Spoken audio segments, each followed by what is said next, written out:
हम chapter 2 presentation of data के बारे में आज पढ़ेंगे। तो डेटा दो तरीके की होती है, पहला क्वांटिटेटिव डेटा और दूसरा qualitative data. Quantitative and qualitative.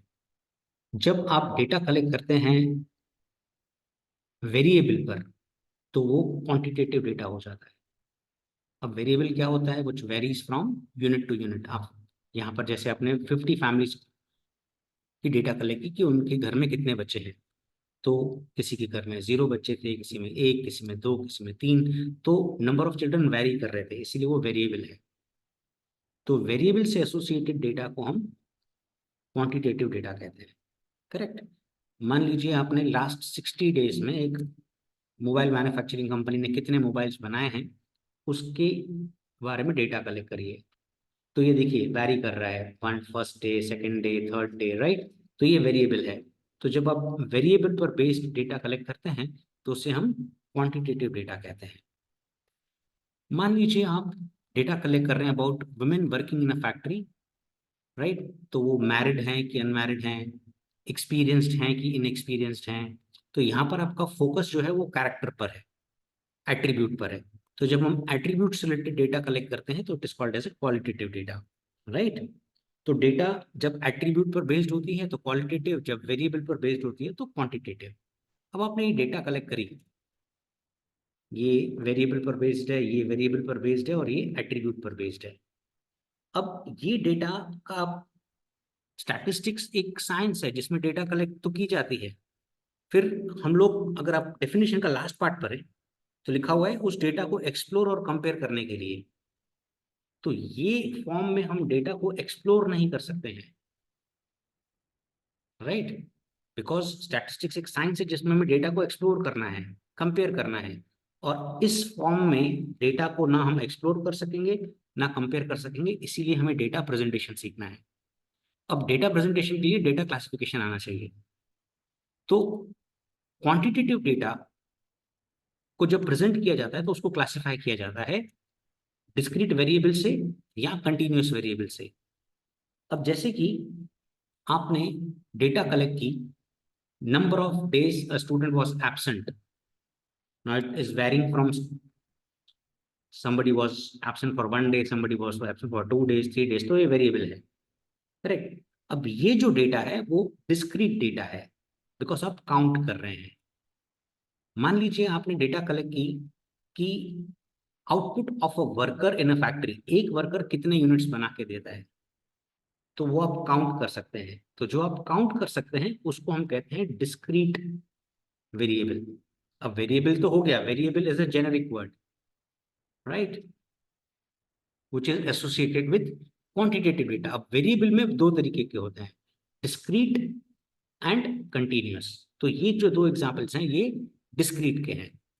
ये भी एक डिस्क्रीट का है। मान लीजिए कोल्ड ड्रिंक बॉटल्स कितनी बेची गई है एक दुकान पे, उसका डेटा कलेक्ट किया, तो नंबर ऑफ बॉटल्स आप काउंट करेंगे।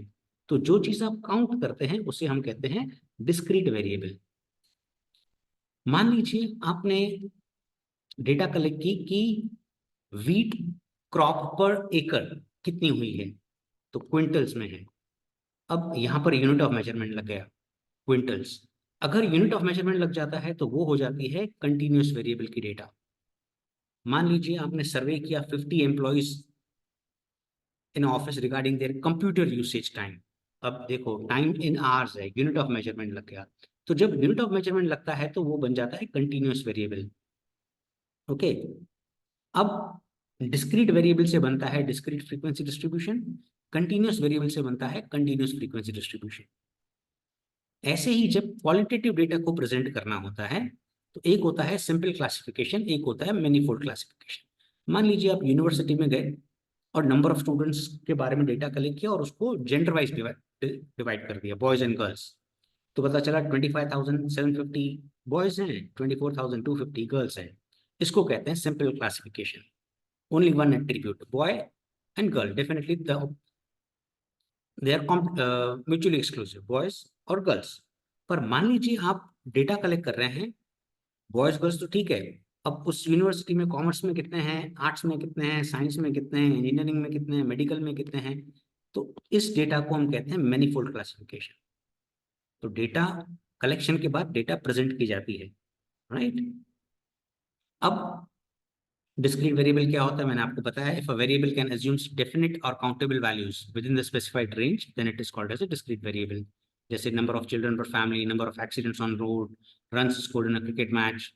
तो in practice when we count something to obtain its value it is called discrete variable. Continuous variable क्या होता है, if a variable can assume any value within the specified range then it is called as continuous variable. For example, height of a person, maximum temperature on a day, जिस पे भी देखो height of person में क्या होता है, inches लगता है, सेंटीमीटर लगता है, टेम्परेचर में डिग्री डिग्री लगता है ना, centigrade, Fahrenheit, right. So when we measure the observation for obtaining its value then it is called as continuous variable, and continuous variable has a unit of measurement. अब let's go for a numerical. यहाँ पर हमने 50 families में कितने बच्चे हैं उनकी data collect करी है। तो सबसे पहले lowest is 0 and highest is 3। तो मैंने x की वैल्यू 0, 1, 2 एंड 3। फिर tally marks, always tally mark हमेशा कॉलम वाइज लेने का, 1 का टैली मार्क इधर लगाया, करेक्ट। फिर लॉजिकली उसे क्रॉस कर दिया, 0 का टैली मार्क इधर लगाया, 2 का टैली मार्क इधर लगाया, 3 का टैली मार्क इधर लगाया 3 पे, फिर 0 का टैली मार्क इधर लगाया 0 पे, करेक्ट। ऐसे 1 का टैली मार्क इधर लगाया, 2 का टैली मार्क, 1 का टैली मार्क, 0 का टैली मार्क, फिर 1 का टैली मार्क, 2 का टैली मार्क, फिर again 2, 3, 3, correct, then 2। Now this is the 5th tally mark cross में लगता है। Okay, so this you have studied how to put the tally marks. We will not waste time. 1, तो 1 इधर आया, 5th tally mark है, 5th tally mark तो cross लगा, correct. This way we will put the tally marks and then the 5th tally mark whatever it will come it will cross, right, and then we will do the totals, correct. Frequency 5 plus 1 6. Now this is 5, 10, 15, 16, 21 and 7, and when you will total it it should come 50, right. Next, यहां पर हमने 60 employees की data collect की है। अब वो कह रहा है prepare a frequency distribution by taking class length of 5। हमें फ्रीक्वेंसी डिस्ट्रीब्यूशन के बारे में बनाने को बोल रहा है। जब भी फ्रीक्वेंसी डिस्ट्रीब्यूशन बनाने को बोले और डेटा में वेरिएशन ज्यादा है तो हमें एक फॉर्मूला नंबर ऑफ क्लासेस का लर्न करना पड़ेगा, which is range divided by class length. Number of classes का फॉर्मूला है range divided by class length. तो हमें 3 पैरामीटर्स की जरूरत है, पहला रेंज, दूसरा क्लास लेंथ, तीसरा नंबर ऑफ क्लासेस। अब इन 3 में से 2 चीजें दी गई हुई, जैसे कि रेंज, तो रेंज मतलब दी नहीं गई है बट आप निकाल सकते हैं, highest minus lowest. Range is XH minus XL, range is highest minus lowest. इसकी हाईएस्ट वैल्यू अगर आप चेक करें 58 है। अगर आप हाईएस्ट वैल्यू चेक करें तो 58 is the highest value over here, और लोएस्ट वैल्यू 21 है। तो रेंज हो जाता है XH माइनस XL। ये 1 मार्क में भी आता है, what is the formula for range, highest minus lowest, XH minus XL। 58 minus 21 is 37। Class length आपको दिया गया है 5 का, तो 5। अब नंबर ऑफ क्लासेस फॉर्मूला में पुट करें, range is 37 divided by class length is 5, सो 7.4। अब 7.4 that means approximately you will have 8 classes, because 7.4 classes नहीं हो सकते, सो 8 क्लासेस आप बनाएंगे, जिसमें 21 आपको चाहिए लोएस्ट। तो your class will start from the 20 और 5 का गैप है, करेक्ट। Class length is 5। अब कहीं भी नहीं बोल रहा है कि इंक्लूसिव क्लास बनाओ कि एक्सक्लूसिव क्लास बनाओ। I will always suggest make an inclusive class 20 to 24, right, जिसमें 24 is included over here, right. Then 25 to 29 क्या करना है, 5 ऐड करते जाना है, करेक्ट। अब 5 अगर ऐड कर दोगे तो ये हो जाएगा 30, इसमें 5 ऐड कर दोगे तो ऐड हो जाएगा 34, राइट। फिर इसमें +5 कर दो तो 35, और इसमें 5 ऐड कर दोगे 39। ऐसे करके आपके क्लासेस बनेंगे 40 and 44, 45 to 49, 50 to 54 and 55 to 59। And check करें नंबर ऑफ क्लासेस 8 है। अब टैली मार्क मैंने बताया था, always it is advisable to quote by this. 32 का टैली मार्क, 30 और 34 के बीच में 24 का टैली मार्क, करेक्ट। 52 का टैली मार्क आपने डाल दिया, 32 का टैली मार्क, 31 का टैली मार्क, राइट। फिर 42 का टैली मार्क, 27 का टैली मार्क, 38 का टैली मार्क, राइट। 39 का टैली मार्क, 42 का टैली मार्क, 40 और 44 के बीच में। Okay, this way you will go for the tally marks of all, right, which you can do it and later on आप verify करें, pause करें video और खुद टैली मार्क करें, और फिर आप वेरीफाई करें कि आपके टैली मार्क्स सही हैं कि गलत है। 5th टैली मार्क क्रॉस लगाना है। फ्रीक्वेंसी का total 3, 8, 10, 11, 12, 7, 6 and 3, and when you will total, the total should be 60 because 60 employees की अपन ने डेटा कलेक्ट की है।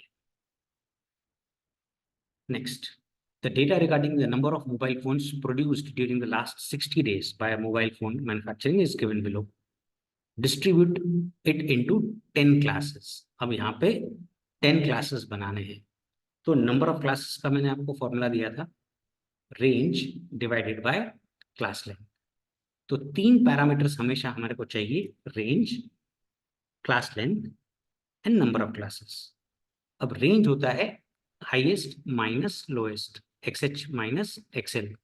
अब हाईएस्ट माइनस लोएस्ट, अब हाईएस्ट चेक करिए कौन सा है, इट इज 1075। लोएस्ट चेक करिए, पूरी डेटा में लोएस्ट इट इज 103। तो रेंज हो जाएगा 1075 माइनस 103 विच इज 972। अब नंबर ऑफ क्लासेस इस बार आपको दिए गए हैं 10 क्लासेस, ओके। तो आपको क्या निकालना है, क्लास लेंथ। अब जब फॉर्मूला होता है तो 2 साइड होते हैं, लेफ्ट और राइट। तो क्योंकि मुझे नंबर ऑफ क्लासेस दिए गए हैं तो मैंने यहाँ पे 10 इज इक्वल टू लगा दिया। Range is 972 divided by class length. Class length ऊपर जाएगा, 10 नीचे आ जाएगा, class length is equal to 972 divided by 10 which is 97.2। अब 97.2 की क्लास लेंथ नहीं होगी तो definitely it has to be approximately 100। अब कहीं भी नहीं बोला गया है कि इंक्लूसिव क्लास या exclusive class. I will suggest always make an inclusive class. कभी भी टैली मार्क में मिस्टेक नहीं होगी। 100 to 199 is our first class because we need to mark 103। तो पहला क्लास होगा 100, करेक्ट, और एंड होगा 199 पर, क्योंकि 100 to 200 मत करना, वो हो जाएगा exclusive class. Always try to have an inclusive class. 100 to 199, फिर 100 ऐड करते जाओ, करेक्ट, राइट, फिर 100 ऐड करते जाओ। This way you will have 10 classes and then खुद टैली मार्क करो, पहले क्लासेस बनाए, वीडियो पॉज करो, टैली मार्क करो, और फिर वीडियो चेक करो कि आपके टैली मार्क्स राइट है कि रॉन्ग है। ओके, अज्यूमिंग कि आपने टैली मार्क्स कर लिए हैं, वेरीफाई करिए आपके टैली मार्क्स राइट है कि रॉन्ग है।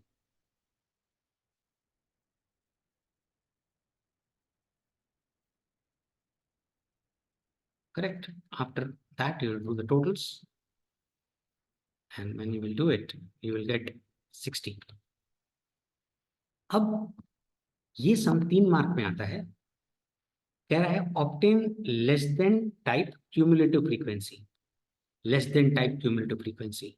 अब ये क्लासेस हैं और ये फ्रीक्वेंसीज हैं। अब मुझे करना है less then type cumulative frequency. तो लेस देन हमेशा अपर बाउंड्री पॉइंट होता है, लेस देन अपर बाउंड्री पॉइंट, ये हमारा टाइटल है, less then upper boundary point. Now what is the upper boundary point? अब याद लाइक अगर मीन चैप्टर आपने पढ़ा होगा कभी, तो अपर बाउंड्री पॉइंट होती है इन दोनों का एवरेज, 199 और 200 का एवरेज इज 199.5, तो अपर बाउंड्री पॉइंट 199.5। ऐसे ही इसका अपर बाउंड्री पॉइंट हो जाएगा इनका एवरेज, तो 299.5, फिर 399.5, फिर 499.5, ऐसे करके आप अपर बाउंड्री पॉइंट लिखते जाएंगे और लास्ट अपर बाउंड्री पॉइंट आ जाएगी आपकी 1099.5। अब आप फ्रीक्वेंसी पहली वाली सेम लिखेंगे 2 कैलकुलेशंस में, राइट। फिर आप क्या करते थे पता है, 2 में 4 ऐड कर देते थे, राइट, 2 + 4, तो अब 2 + 4, फिर क्या करते थे 2 + 4 + 9, जो कमिंग फ्रीक्वेंसीज हैं वो आप ऐड करते जाते हैं क्यूमुलेटिव फ्रीक्वेंसी में, राइट। फिर 2 + 4 + 9 + 7, फिर 2 + 4 + 9 + 7 + 10। मैं क्या कर रहा हूँ, प्रीवियस फ्रीक्वेंसीज नेक्स्ट फ्रीक्वेंसीज जो है वो ऐड करता जा रहा हूँ, and when you will do the totals, that will be the cumulative frequency। पहले में 2, फिर 6, 15, 22, 32, 40, 49, 53, 56 एंड 60। तो लेस देन हमेशा अपर बाउंड्री पॉइंट से होती है, लेस देन अपर बाउंड्री पॉइंट, याद रखना ये एमसीक्यू भी है कि less than cumulative time cumulative frequency में आप क्या यूज करते हो, अपर बाउंड्री पॉइंट। अब more than cumulative type frequency में आप यूज करोगे lower boundary point, more than में लोअर बाउंड्री पॉइंट, करेक्ट। अब लोअर बाउंड्री पॉइंट, पहले क्लास की लोअर बाउंड्री पॉइंट इधर होती है, तो 99.5, करेक्ट। इधर हो जाएगी 199.5, इधर हो जाएगी 299.5, करेक्ट। मोर देन हमेशा लोअर बाउंड्री पॉइंट, याद रहे ये एमसीक्यू है। लेस देन में upper boundary point, more than में lower boundary point, correct. Last वाला 999.5,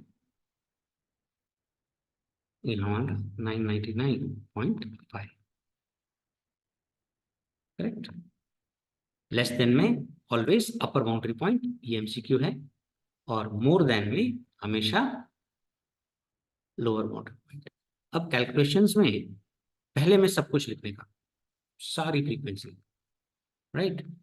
ये लेस देन में ये सारी फ्रीक्वेंसी लिखने की, लिख ली सारी फ्रीक्वेंसी। अब आपको 2 कट करना है, बाकी कॉपी करना है, फिर 4 कट करना है, जो फर्स्ट वैल्यू वो कट करके जानी है, 9 कट करना है, 7 कट करना है। ऐसे कट लगाना नहीं, जस्ट बता रहा हूँ, राइट। ऐसे करके लास्ट में सिर्फ 4 बचेगा ना। क्यूमुलेटिव फ्रीक्वेंसी टोटल करोगे 60, 58, 54, 45, 38, 28, 20, 11, 7 and 4। Next, rewrite the following frequency distribution by stating class length and the mid value of each class। अब class length का बेसिक फंडा है ऐसे, 100 - 0 is 100, 300 - 100, 200, 500 - 300, 200, 750 - 500 is 250, 900 - 750 is 150। अब यहाँ पे 1000 कॉपी करना, correct. 1000 - 900 is 100। Now mid value calculus on 0 + 99 divided by 2, 0 + 99 divided by 2, 100 + 299 divided by 2, 300 + 499 divided by 2, 500 + 729 divided by 2, 749 divided by 2, 500 + 749 divided by 2, 750 + 899 divided by 2, 900 + 999 divided by 2। That's it, a 2 marks sum। From the following frequency distribution, obtain less than and more than type cumulative frequency distribution। अब ये एक data है जो discrete variable से associated है, number of errors तो आप count करते हैं, तो लेस देन और इक्वल टू लेस देन और equal to upper boundary point. मैंने बताया था लेस देन हमेशा किस पे होती है, अपर बाउंड्री पॉइंट। अभी क्लासेस नहीं है तो अपर boundary point lower boundary point यही है, 0 1 2 3, करेक्ट। क्योंकि क्लासेस नहीं है, क्लासेस में दिक्कत होती है, राइट। कैलकुलेशन अब पहले में 140, दूसरे में 140 प्लस 110, तीसरे में 140 plus 110 plus 120 and 140 plus 110 plus 120 plus 30, cumulative frequency total, and you got the answer. ये सम बहुत ही इंपॉर्टेंट है और ये एग्जाम में आता भी है, राइट। तो इसे इंपॉर्टेंट टिक करें। अब मोर देन में क्या होगा, लेस देन में अगर अपर बाउंड्री पॉइंट है तो मोर देन में क्या होगा, लोअर बाउंड्री पॉइंट।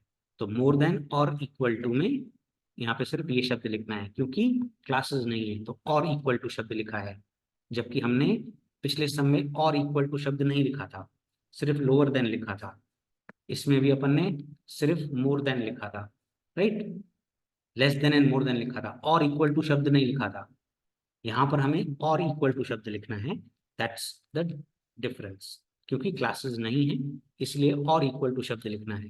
पहले में सारा, फिर 140 कट, अब 110 कट, करेक्ट, अब 120 cut, 30, and when you will total, you get the cumulative frequency, right? Next, obtain an inclusive continuous frequency distribution from the following data. अब सबसे पहले एम्फसाइज कर रहा है इंक्लूसिव कंटिन्यूअस फ्रीक्वेंसी डिस्ट्रीब्यूशन। तो अब क्लासेस बनाएंगे। अब सबसे पहले फर्स्ट दो वैल्यूज को कंपेयर करिए। अब इसमें एक बड़ी वैल्यू है, एक छोटी वैल्यू है। तो बड़ा फिगर है 49.5, छोटा फिगर है 44.5, और दोनों में 8 आना का फर्क है 0.5। आप देखो 0.5 ऐसे रूल रखो, 8 आना है ना। अब छोटे को देना है, बड़े से लेना है। 44.5 छोटी वैल्यू है, इसमें 8 आना ऐड करोगे, 0.5 ऐड करोगे, तो 44.5 में 0.5 ऐड करोगे तो क्या हो जाएगा 45, और बड़े से 8 आना ले लेने का।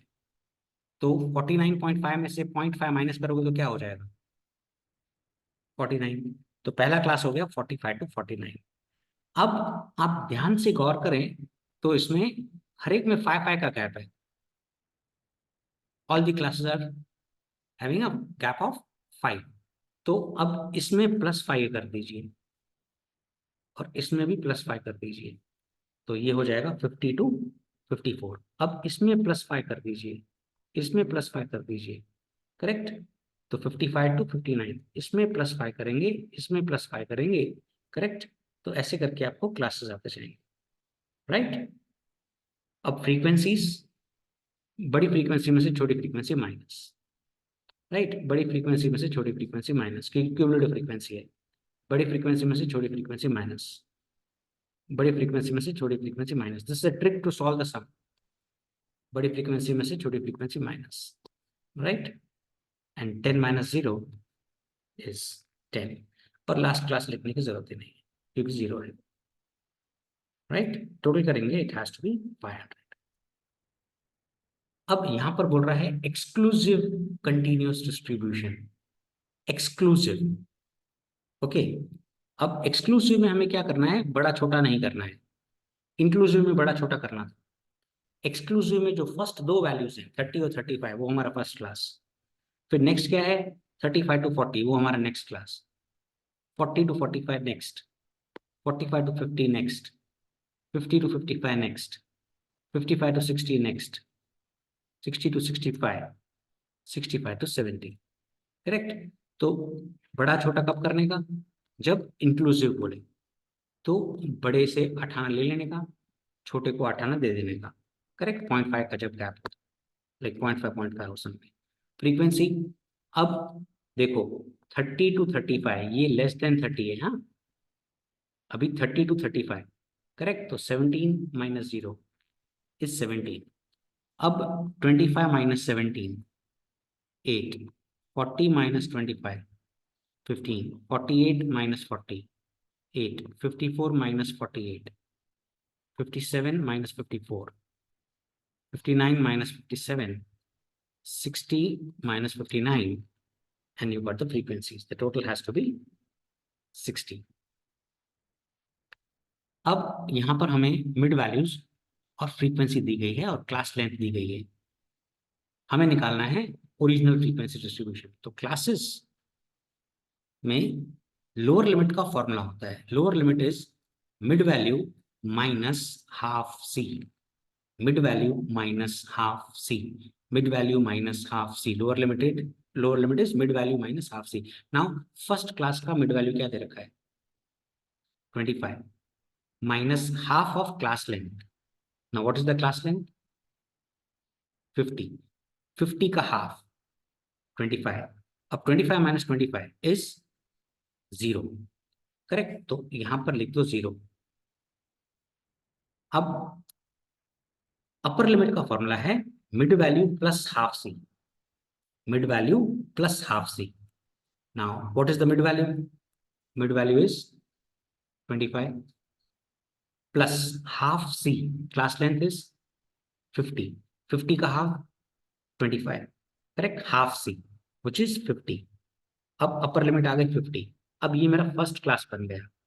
अब सिंपल है, क्लास लेंथ नेक्स्ट कितनी है 110, तो 110 इसमें ऐड करो, इसमें 110 ऐड करो, राइट। तो 0 में, अच्छा नाउ वेट अ मिनट, सबसे पहले 50 यहाँ कॉपी करो, राइट। अब 50 में 110 ऐड करो, 50 में 110 ऐड करो 160।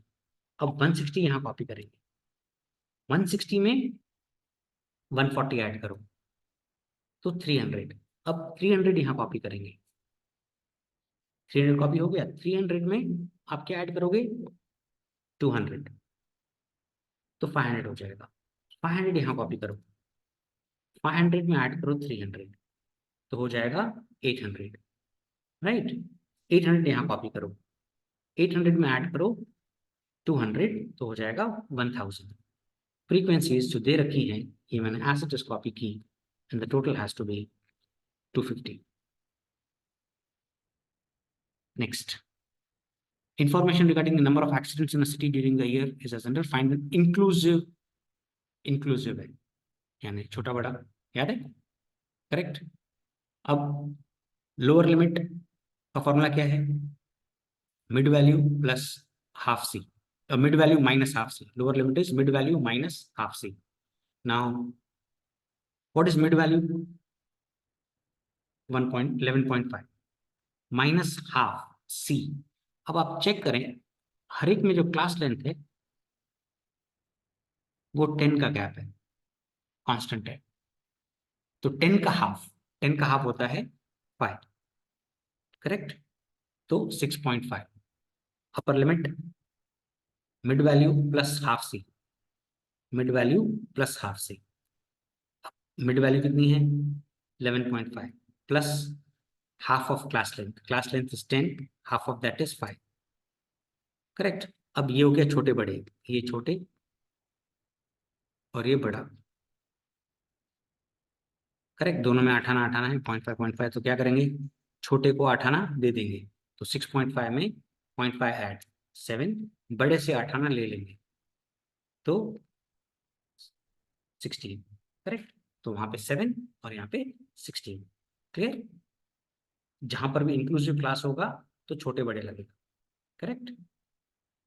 अब सिंपल है 10 10 का गैप है, तो प्लस 10 कर देंगे तो 17, इसमें प्लस 10 कर दोगे तो 26, राइट। और प्लस 10 करोगे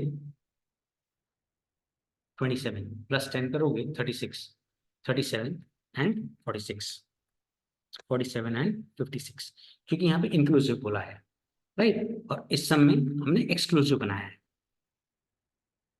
करेक्ट। फ्रीक्वेंसीज कॉपी करेंगे and you will get the answer. Last sum of the exercise, class boundary points पूछ रहा है। अब क्लास बाउंड्री पॉइंट कैसे आती है तो याद करो, इसका लोअर लिमिट और इसका अपर लिमिट। अभी कैलकुलेट करो, 1.5 टाइप करो plus 1.475 divide by 2 is equal to, ये आ गया। अब मुझे निकालनी है ये लोअर लिमिट। अब इसमें 0.5 माइनस कर दो, 0.5 माइनस कर दो। अब 0.5 माइनस इसलिए किया क्योंकि हर एक में 0.5 का गैप है, करेक्ट। अब 1.4875 नीचे आ गया, उसमें प्लस करो 0.5, तो 1.9875 आ गया। अब यही 1.9875 नीचे लिख दो, करेक्ट, लिखा। अब क्या करो, plus is equal to, right. अब इज इक्वल टू दबाते जाओगे, आंसर आता जाएगा। ये नीचे लिखा, इज इक्वल टू दबाओ तो नेक्स्ट आंसर आ जाएगा। अब इज इक्वल टू दबाओ, ये सेम नीचे लिखना है, फिर इज इक्वल टू दबाना है। See what you are getting, correct. ये सेम नीचे लिखना है, फिर इज इक्वल टू दबाना है,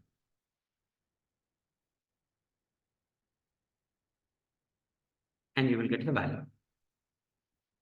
तो हमने क्या किया, 1.5 प्लस 1.475 डिवाइड बाई 2, फिर ये आंसर आया। उसमें माइनस 0.5 किया, माइनस 0.5 इसीलिए किया क्योंकि हर एक में 0.5 का गैप है, तो ये आंसर आ गया। फिर ये चीज यहाँ लिखी, 1.4875 प्लस 0.5 इज इक्वल टू, फिर ये आंसर आया, ये आंसर इधर लिखा, फिर इज इक्वल टू करते गए, and we directly got the transmit, and these are the frequencies. Wish you good luck.